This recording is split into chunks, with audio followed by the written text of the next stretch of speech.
Hey guys, how you doing? We are live, and it is a beautiful night here in Long Island, New York. I figured I would do a quick live stream. It's been an interesting 24 hours, so I figured I would talk a little bit to you, the people. I figured I'd let you guys see the sunset. I don't know how well you can see it, but I'll tell you what, I have sat out here and looked up at the sky, looked up at the stars more this summer than any other summer in my entire life. What are you doing, girl? Say hi to the people. Say hi, Lucy. Mwah. This is Lucy, it's my little girl. So the last 24 hours were interesting. For many of you, you saw the interview I did with a homeschool mother. I'm not doing this stream to attack her. I said my piece last night, so I'll let bygones let bygones be bygones. And truth be told, regardless of our difference of opinion, I mean, it wasn't really our difference of opinion that bothered me. It was just the attacks on a large group of people that I know follow me. Trump supporters being bad and generalizations about white people, stuff like that. But anyway, regardless of that, I actually advocate speaking to people with different opinions. As I said during the interview, Ben Franklin, his father, invited strangers into the house once a week, and they would come in, he would make them dinner, and they would have conversations about their worldviews and things of that nature, because Ben Franklin's father thought it would be valuable to expose Ben to the worldviews of other people. And I actually started going through my own political awakening when I started having conversations with a friend of mine who saw the world completely differently. And at first we weren't even able to have conversations. We would scream at each other, call each other idiots, and then over the years we wound up having many good conversations, and I learned the subtle art of remaining calm, cool, and collected when someone's saying something that's rudimentally opposed to your worldview. So that's, if anything, you do want to talk to people that have a different worldview. I just felt that I had to come to the defense of people that I know to be good people who I thought were being described in a way that is a caricature of themselves, a way that you see them described by the mainstream media, right? A basket of deplorables who want to build a wall because they hate Mexican people and blah, blah, blah, blah. I mean, don't get me wrong, as I explained in my rant last night, if you didn't watch it, my post rant after the interview, I think the Democrats and the Republicans are two sides of the same coin, or two wings on the same bird. And when you envision the coin, that's why the wings might be a better metaphor, because when you envision the coin, you flip it over, you get heads, and the other side's heads as well. It might be a mirage that the other side is tails, but anyone viewing the world objectively knows that's utter nonsense. And let me give an example. I'm going to talk about passing on your values to children, but let me get into this. So, you had George Bush, and he's president of the United States, and they use the weapons of mass destruction lie, and they go to war with Iraq. Hey, Slapweasel, how's it going? I was giving a little summary of what happened last night, but I figured I'd let bygones be bygones. But so we're talking a little bit about politics, Republicans and Democrats really being two sides of the same coin. And George Bush takes over as president, 9/11 happens, we could get into that, but I don't even want to get into too much detail. But they use the weapons of mass destruction lie, and they launch the war in Iraq, and of course, they go into Afghanistan, and World War I lasts for 4 years, World War II lasts for 4 years, but my God, the United States military just can't seem to get out of Afghanistan. Hitler, that's easy work. Imperial Japan, that's easy work, but Afghanistan, we can never leave. So Bush wages these wars, and we find out about the weapons of mass destruction lie, and I'll let you guys research 9/11 for yourself, but just looking at the 28 pages, that alone, the government has admitted they lied about what happened at 9/11. Now I would argue that the 28 pages themselves are a psyop, but again, that's a talk for another day. So Bush wages these wars. Well, they point to him as the figurehead, right? Like the presidents are really in charge. Because they need to have a bad guy. You need to have a good guy, you need to have a bad guy.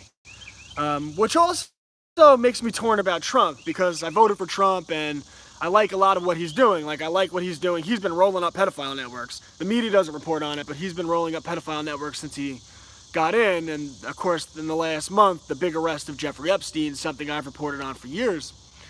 But you need the bad guy, because the media is able to cause the divide by feeding off of the bad guy. So you get Bush, and he's waging his wars, he's the bad guy. And then here comes Obama, right? And now we're going to get hope and change. And Obama, I mean, really, he's going to do two things. The first thing he's going to do is he is going to end these wars that Bush has waged. He's going to be the peaceful president, right? He wound up getting a Nobel Peace Prize for being elected president of the United States. And then what he did was he proceeded to drop a bomb on brown people every 20 minutes for 8 consecutive years. So becoming the most violent president in the history of the United States of America. Indisputable. So Obama was going to be the anti-war president, and what happens? The wars continue, right? But America voted out of the wars. Two sides of the same coin, right? You think you have a choice, but choice is an illusion. The other thing Obama was going to do, because INGs are important. The other thing Obama was going to do was he was going to give us affordable health care. Now, anyone with a semblance of basic economics knew that what he was proposing wasn't going to create affordable health care. And this can be broken down very simply. Essentially what the Affordable Health Care Act did was it gave the big corporations, the pharmaceutical company, really insurance companies, but they work together, that's why they lobby for the same things, but the insurance companies, government-backed monopolies, and guaranteed that no matter what, they would get their money, because the government would subsidize the insurance companies. So if you're any company, it doesn't matter what you are, if you're insurance, if you're oil, if you're selling lemonade at a lemonade stand, if you get the backing of the United States government that no matter what, they are going to pay your company, pay your corporation for the service that you're providing, then of course the prices are only going to go up and up and up. So anyone with a semblance of basic understanding of economics and how governments and corporations work together knew that the Affordable Health Care Act was going to drive up the prices. It was unaffordable, right? But people are fooled by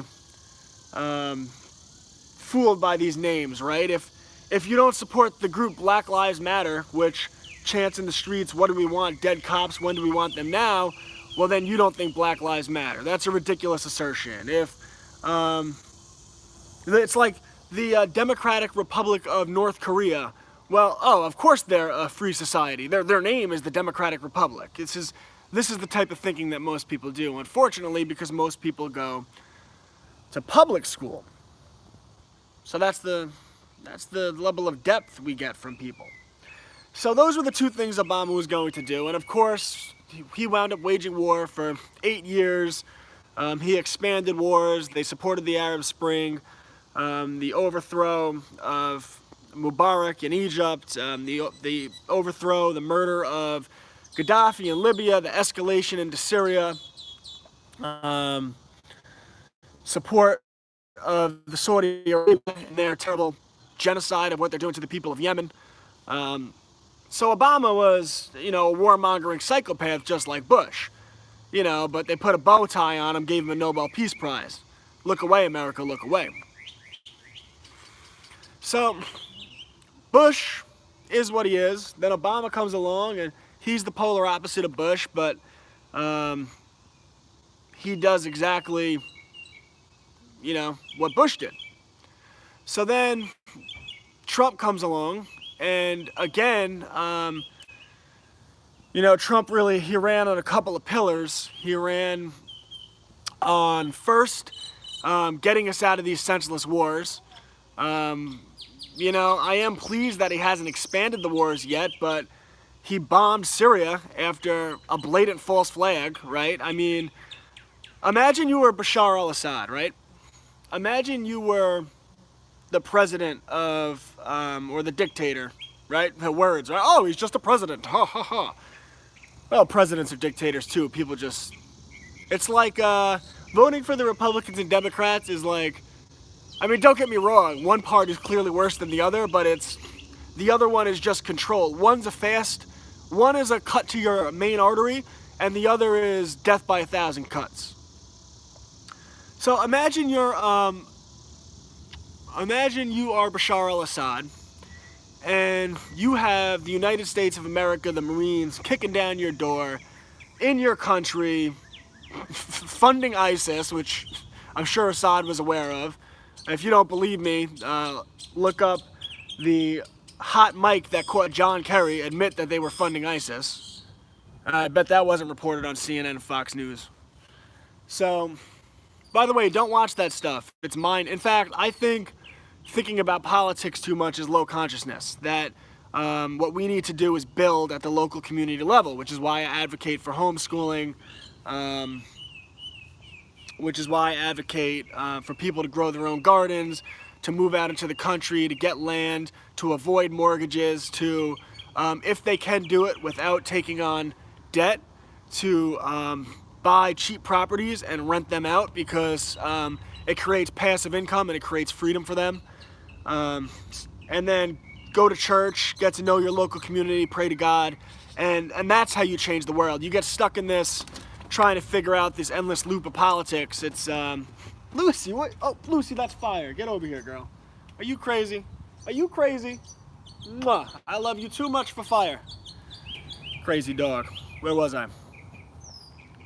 Endo, Sean Strokes coming over, and I probably shouldn't say his name on this, but he's bringing Endo, who's like her best friend. So anyway, where was I? What the hell was I talking about? Oh yeah, so you're Bashar al-Assad. You got the United States of America, the most powerful army, allegedly, in the history of the world, kicking down your door. And, I mean, you're looking at what happened to Gaddafi, right? He was dragged through the streets by his people, castrated, and they shoved a sword up his rectum. Yeah, you better bet Bashar al-Assad saw that. And all of a sudden, President Trump announces that, you know what, the United States military is going to pull out of Syria. So if you're Assad, you're going to, no, Barnaby, landlords aren't part of the problem. They'll always be landlords. Now, don't get me wrong, I'm a religious person. You have to forgive people their debts, but people confuse landlords, which is a product, with usury, which is lending out money at interest. There's a big difference. There's a distinction. Trust me, I'm all up on this stuff. But if you can get a property without getting into debt, then you do it. So Assad finds out that, oh, Strokey, what's up, brother? Yeah, I'm coming. Yeah, my buddy's here, so I'll go into this a little bit more, and then I gotta cut the stream. I'm live on the stream, brother.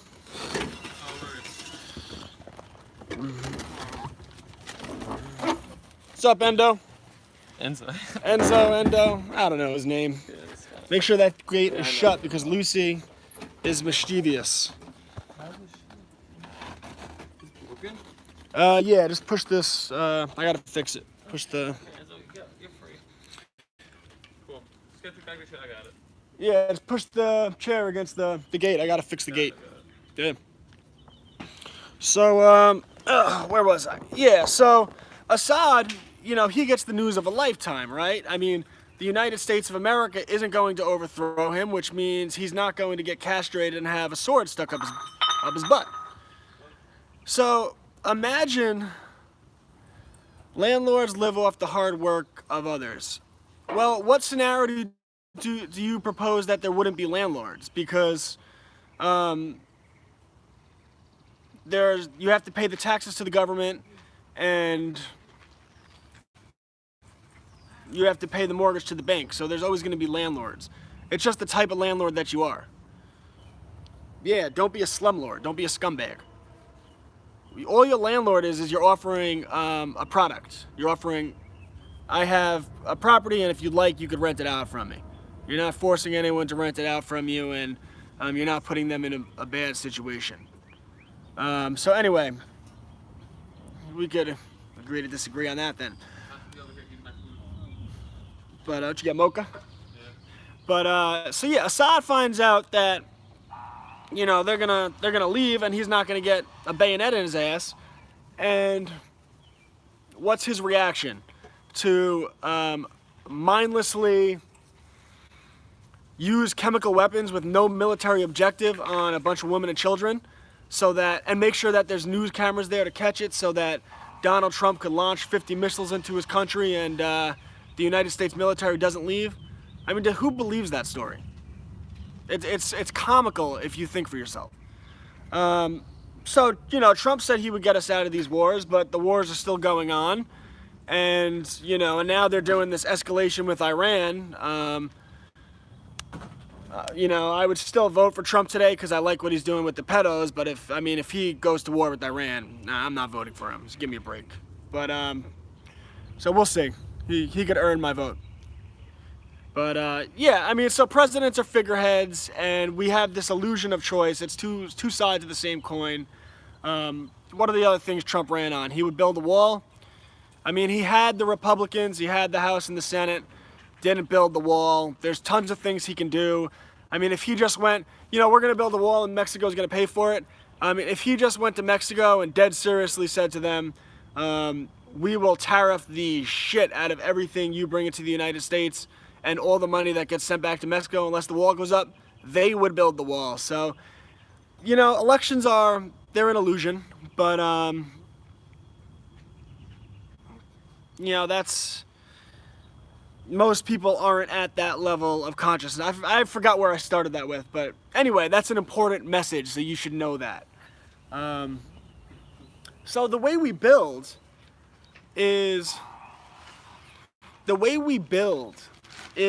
at the grassroots level. The way we build is by starting our own businesses, right? My business is Classical Learner. I work one-on-one with families, and I make, officially as a consultant, but I make customized home education plans for them to implement, focusing on a variety of areas. That includes business, marketing, sales. Everything's feedback-based learning through experience. Creative excellence, which is a mastery in art, music, computer coding, construction, engineering. And the idea behind creative excellence is a person that can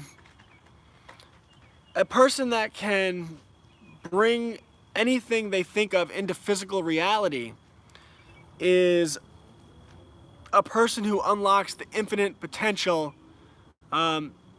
Yeah, it's Slapweasel. It's www.classicallearner.com. www.classicallearner.com. I really appreciate that. And I sent Owen, he's going to get it in the next few days. I sent him a customized home education plan that I made for Walter. You know, I wrote him in the letter. I hope it's not too forward because I get, you know, it's someone's child. But I have been following Owen for 2 years now, so I know him pretty well, and I sent a customized plan, so hopefully he likes it. But www.classicallearner.com, and also I like what they're doing with the buy brochure, so I'm going to email them too, and hopefully I could get on to there, because that would be very helpful to me and my business. So yeah, creative excellence, a person that can take any thought in their mind and bring it into physical reality. they unlock the infinite potential of their mind. So you want them to be able to do that. That's coding, art, music, engineering, construction.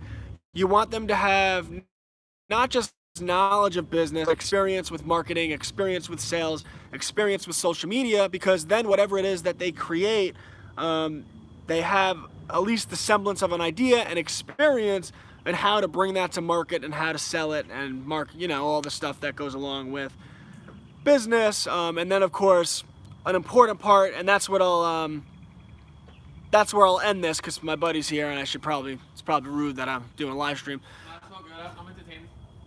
Are you not entertained? Is this not why you were here? And plus I have a meeting with someone at 9:50, so I'm like, All good. Where's Nick? double jerk.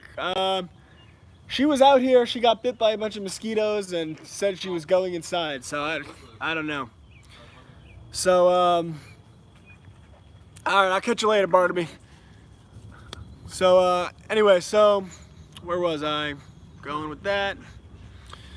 Oh yeah, so, and then another essential part of any education is morality.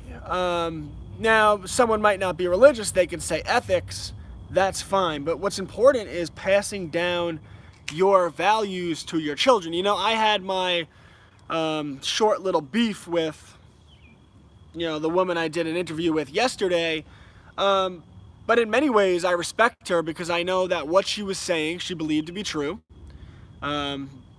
It's misguided, and if she would get through the idea that I was attacking her, I mean, I guess I was, but if she would get through me attacking her,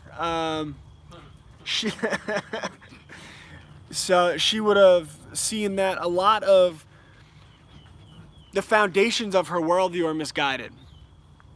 I mean, but it's fine because she's passing her values to her children and she's teaching them great skills and she's having them raise money to build libraries, which is for people in the third world, which is absolutely, yeah, it's fantastic, isn't it?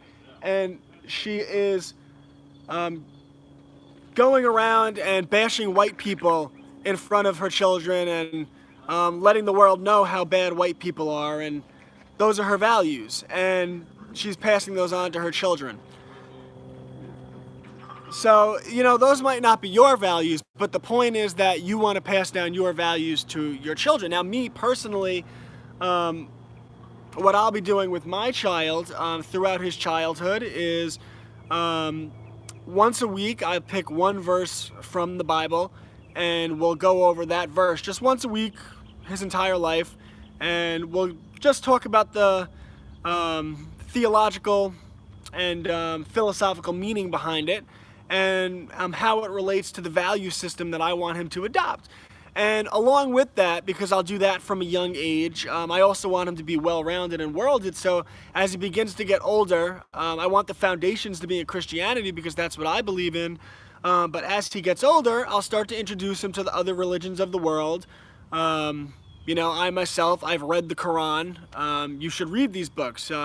He should study Buddhism. He should study Islam. He should study these religions. He should understand Judaism. He should... all of these religions, he should understand them, and he should have a root in the values that I hope he takes on. And then along with that, just once a month, every month, do something charitable. Do something in your community, whatever that might be, whether that's something at the local church, whether that's participating in the local soup kitchen, whether that's something like the woman I spoke to yesterday. I think that's phenomenal that she and her daughters raise money so that, poor Cambodians can have libraries and access to books. That's phenomenal that she does that. So you do things of that nature, and you teach your child how to think rather than what to think. So you focus on critical thinking, right? Early childhood education should be focused on critical thinking, memorization in early childhood. I mean, there's a place for it, but I mean, have you ever watched the show Are You Smarter Than a Fifth Grader? I mean, we all memorize things as children. Yeah, right? I mean, you watch the show and you don't know any of it. Because you memorize stuff as a child. Stroke, you want to jump on the stream? Not really. Too shy. for stream. Too shy for the stream. All right. All right. Friends though right now. Lucy's not with him? So you teach how to think, you give a foundation of your morality, you provide a wide scope of what other people, what their views of the world are, and then of course, as much as you can, travel with your children, give them access to having conversations with other people and talking to other people about their worldviews. And Stroke, the people are calling for you. That's all right, brother. I'm about to end the stream. So one of the main things that they don't talk about with sending our children to school is that. I'll just show my face once. There he is. There's Stroke. Showing Stroke in the house. Cover your eyes, people. So, you send your children to school for 12, 15 years, 181 days a year, 8 hours a day, 5 days a week, and they have to do homework. And it's funny that people would complain that when their children become adults, they might have values that are opposed to their own. Well, I mean, come on. What do you expect? I mean, you send your children to school. I'm not comfortable with school teachers teaching my children that they could be a boy or a girl. I'm not comfortable with that at all. I'm not comfortable with school teaching my children that my religious beliefs are a fairy tale. I'm not comfortable with that at all. I'm not comfortable with schools teaching my children that if you don't support higher taxation, you hate poor people. I'm not comfortable with that at all. In fact, it's the opposite, because people that understand the combination of how taxation and the welfare state work together, they know that it's that combination that actually keeps people poor. You take someone that's on welfare and they receive this government money and there's really no transition. So if they start to make over a certain threshold, they lose their welfare. And then what happens is they wind up having to work 50, 60 hours a week to make the same amount of money that they would sitting on their butt at home. So what happens is you get this permanent dependency class. The RNC is calling you right now. Yeah, I don't pick up their calls either. Yeah, they lost that right when they were gonna overturn Obamacare. They had the House and the Senate, and they couldn't do that. But yeah, we have a choice in elections. People believe that. It's funny. What was I saying? Stroke, what was I just talking about? Oh yeah, welfare. So yeah, people are on welfare and it creates a permanent dependency class. But they say, oh, we're trying to help people. But they know that they're not trying to help people. And it's the same thing with women are incentivized not to have a man in the house. So a woman who's not married out of wedlock, she gets all these government benefits, but if she gets married, well, she loses those benefits. And then these women that are in the same situation, the more and more children they have, the more and more, so they're a single mom, they have one child, they get X amount of money. They have a second child, they get more money. They have a third child, they get more money. And all along, you're creating this permanent dependency class. So they claim, oh yeah, this is to help poor people, when they know, no, this is the system, I call it. This is the system operating to create people and put them in a state of dependency so that people have no choice but to vote to make the system bigger and stronger and more powerful. And then with the taxation, what they do is, you take someone making $80,000 a year, $100,000 a year, they should be making a good amount of money. But right off the bat, the government's going to take 45% of that. Of course they should. I think like 30% in that tax bracket. Well, we could talk about the numbers, but the government's going to take a large percentage of it.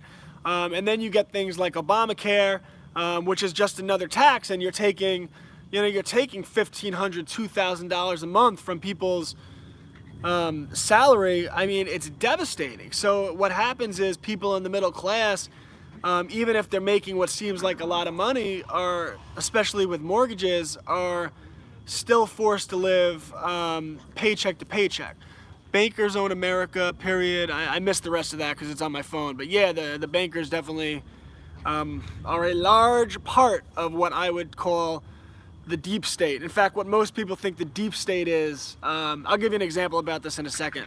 What most people call the deep state is just another layer. There's layers to this. In a minute, when I forget what I'm talking about, remind me about my Rockefeller example and the deep state.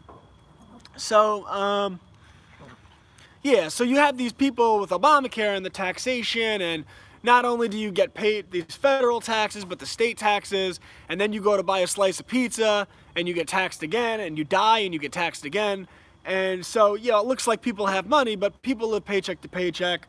People have mortgages, and that gets into the bankers, and, you know, usury, and the ridiculous interest rates. I mean, you take out a mortgage, and you're like, all right, you know, you spend $2,500 a month on your mortgage.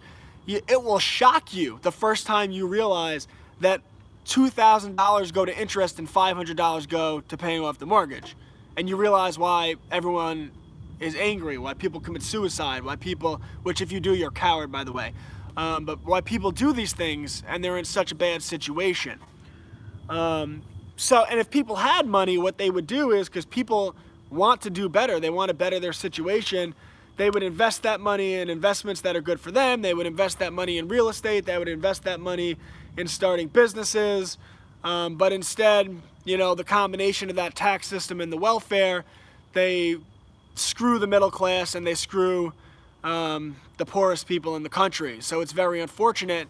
But people just, they don't understand because they are dumbed down by the education system, and they are hopelessly reliant on the mind-numbing garbage that is everything put on television, including the mainstream media, including television shows, including comedy shows, including movies. I don't ever put on a television.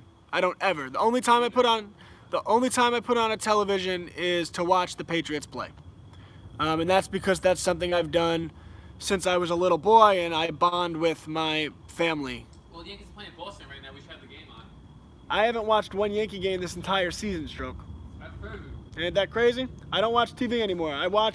My wife turns on the television, and I'll watch stuff with her because I like having a relationship with my wife, and, you know, if she wants to do that, I'll do that. You gotta have something like type of thing. Right, but I haven't turned on a television, you know, outside of the Patriot games now in a long time. Yeah, well, the Yankees are exciting this year. You know, and it also helps that the Patriots are the best, bitches. I got the Patriots sweatshirt that you lent me a while ago. I bought it finally back. Ah, you can keep that sweatshirt, Stroke. A Patriot sweatshirt, it suits you. Uh-huh. I mean, they are AFC, so it's kind of alright. Yeah, that's what I'm talking about. Join a winning team. Where was I going with that? Oh yeah, so what was I saying? Oh yeah, so I made a comment about layers of the deep state, right? So like, all right, you want to talk about how in the dark we are, and this is the last example I'm going to give because I want to. I don't have a deep understanding of the Rockefeller bloodline Christendom defender, so maybe I should look into that. But what I will give is the Rockefeller example I have, and then after that, I'm gonna get out of here because I want to spend time with my buddy, and like I said, I have an appointment for Classical Learner with a potential a family that I will potentially make a homeschool plan for. Mosquitoes don't like the fire. All right, so Stroke, ready? You want to have your mind blown? I'm listening on. So, I'm listening on with the streamers. all right, Lucy, what are you doing, baby? Play with Enzo. Don't you eat a frog. She tries to eat the frogs. There's frogs out here, man? Yeah, there's tons of frogs out here. They're called keepers. Probably they have keepers over here. I don't know, but the other day she was like foaming at the mouth. I think she must have licked a frog or something, and they released a poison. But thank God she's okay. I prayed, and she is. So, where was it? So the Rockefellers, right? All right. We all see the Forbes list, right? And who are the richest people in the world? So you get Bill Gates, you get Jeff Bezos, you get Stroke. Sean Stroke one day, you get the usual suspects. Number 69. The usual suspects, right? So take someone like the Rockefellers. My man, you might be divided and conquered, but you're too schmeal to me. Brother, you ready to have your mind blown? So Buffett and Gates, right? So these are the people on top of the Forbes list. Well, think about it this way. In the early 1900s, the Rockefellers were worth, don't quote me exactly, but something along the lines of like $4 billion in the early 1900s. So, you know, we get the government pushed in school, we get the, we get the narrative pushed in school, right? The government came in, the trust busters, they broke up those dirty Rockefellers, and then, you know, after that, they just became these peaceful, loving philanthropists. They went from 1 second having private, was the Pinkerton? Police officers or the private police literally murder their workers, to the next minute they were just the sweetest, most loving people in the world, and the government broke them up, and that's what we know, right? You getting bitten up? It's my light, man. No, it's all right. Don't worry about it. Don't worry about it. Don't worry about it. Don't worry about it, bro. The people don't need to see me. I'm No, that's fine. not that good looking. You see it right there. Although I am like a fine wine, I get better with age, people. But so how the Rockefellers. So, right, they get broken up, right?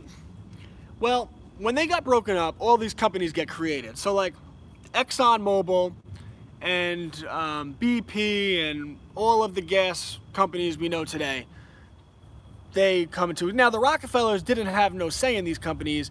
They were major shareholders in all of these companies. Now, if the Rockefellers did nothing with $4 billion in the early 1900s, I mean, I don't know the math exactly, but if they just put that money in a savings account, they would have, just on that, much more money than Bill Gates and Jeff Bezos have. But they didn't just put that money in savings account. They had that money in ExxonMobil and British Petroleum and all of these gas companies. Thanks, Slap Weasel. It's a little curved, but I'll take a compliment. So they had their money in all of these companies, right? So imagine having, from the early 1900s, you know, whatever they had. I don't know what they had exactly, but 30-40% of ExxonMobil, and billions of dollars. How much money would they have today? Trillions and trillions, hundreds of trillions. So we're expected to believe that all they had to do was put it in savings accounts, and they'd be the richest people in the world. We know they had the shares in these gas companies, but they don't show up on the Forbes list. Isn't that remarkable? And on top of that, so we're expected to believe they missed out on everything. That the Rockefellers, who, by the way, if you look into them, they were the big players in the pharmaceutical industry, the big pushers behind the education system. Their little tentacles were in everything. Same with the Rothschilds. Yeah, same with the Rothschilds. So I'll get into that. So if they were expected to believe that, in spite of all this that we know about them, by the way, if you want to know who's behind all the green movement, because the Rockefellers are always a step ahead. They don't follow the curve. They create it and they get richer. You know, this world going green, which I'll talk to you about, because I know. But that's the Rockefeller money is what has been behind that. So big oil is big green. So we're expected to believe that somehow they just made every bad investment you could possibly make, and because of that, they don't show up on the Forbes list. Now, obviously that's not true. Obviously they're worth trillions of dollars. But let's take that assumption, right? Let's say, you know what, something happened, or maybe we're just mistaken and they were just these great philanthropists and they just gave all that money away. Let's accept that premise, right? Thank you. My man Divide and Conquer, he knows. So accept that premise. Well, that would mean that every wrong investment decision possible was also made by the Carnegies, the Vanderbilts, the Astors, the Oppenheimers, J.P. Morgan, the Rothschilds. Are we expected to believe for 1 second that all of these families that were worth billions and billions of dollars over 100 years ago made nothing but bad investments? They are all worth trillions of dollars. We're expected to believe that, right, ready for this? That the Queen of England is only worth $500 million. She owns the most real estate in the world. It is so patently laughable. But yet, the richest in the world. right, she might be the richest person in the world. Yeah, so what do you mean? It's not mine. 100%. All right, so Stroke, I'll take him as my good reference. He says 100%. Oh, my wife made it out here. So these people don't show up on the Forbes list. So when you want to talk about the deep state, that's just another layer of it. Now, there are even more layers of it, but I'm not going to get into that tonight because I said this would be my last example. So anyway, the purpose of this talk was to encourage you to raise your children with, yes, Anderson Cooper is a Vanderbilt. Also, he was CIA. So the purpose of this talk was to promote people to, by the way, divide and conquer. Look into what I talked about with reading books for Audible, because I hadn't thought about that before, but that might be a great way to make passive income, which everyone should read Rich Dad, Poor Dad and understand the difference between passive income and income you have to work for, because that type of stuff changes lives. So the purpose of this talk was about raising your children with your morals and not someone else's, and how to do that. So everyone, if you could follow me on Classical Learner Today on Instagram. That's Classical Learner Today. And my website, go to www.classicallearner.com. I write a lot about this stuff. I have my blog on my website. And put your email onto my website. This way, when I write new blog posts, I haven't been banging them out. I get like 1 out a week, which is fine for me right now. But when I write them, you'll get an email alert, and you could go check out what I'm putting out there. So really appreciate you guys tuning in. I'm going to spend a little bit of time. Slap Weasel, really appreciate that. I'm going to spend a little bit of time here. Yeah, it's a good dude. Got to spend a little bit of time here with my buddy and my beautiful wife who just came outside. And if those mosquitoes come near you, you tell me. I knock them out. I light them on fire. The mosquito messed with my wife. I sleep on the floor. I'm the only one that bites my wife. You need more tiki torches here. Yeah, we do know. We have tiki torches. I think they're in the attic. I gotta. Doesn't do us any good. It doesn't do us a damn good Tiki thing. torches in the store, stash them in there when they're not using them. Well, yeah, I just put it this shed this week. That's nice. Hey guys, put up my new shed this week. I was pretty excited about that. So, all right, guys, I appreciate you tuning in. Hope you have a good night. And this is Classical Learner, and we're gonna revolutionize the way people educate their children, or the way we educate ourselves. So, if anyone has any questions about that, just shoot me a message. You could email me at classicallearnertoday@gmail.com.